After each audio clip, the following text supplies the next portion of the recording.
ஒரு நிமிட கதைகளுக்காக நான் உங்கள் எஸ்தா குமார். தெருவிலே சுற்றி கொண்டிருந்த நாய் ஒன்று தவறிப்போய் அரண்மனைக்குள் நுழைந்தது. அந்த அறைக்குள் நுழைந்த நாய்க்கு அதிர்ச்சி. அங்கே சுற்றிலும் நூற்றுக்கணக்கான நாய்கள் இருந்தன. சற்று எரிச்சல் அடைந்தது. உர் உர் என்றது. அந்த 100 நாய்களும் பதிலுக்கு உர் உர் என்றது. அந்த நாய் குரைக்க எல்லா நாய்களும் சேர்ந்து குரைக்க ஆரம்பித்தது.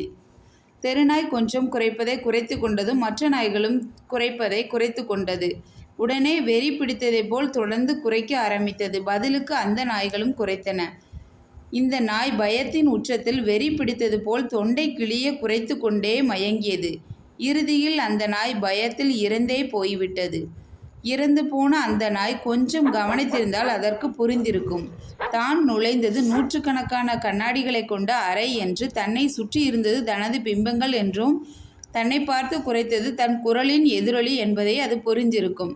இக்கதையின் நீதி என்னவென்றால், உலகம் கண்ணாடி போன்றது. நாம் கோபப்பட்டால் பதிலுக்கு கோபமே கிடைக்கும். நாம் அன்பு செலுத்தினால் பதிலுக்கு அன்பு மட்டுமே கிடைக்கும் என்பது இக்கதையின் நீதி ஆகும்.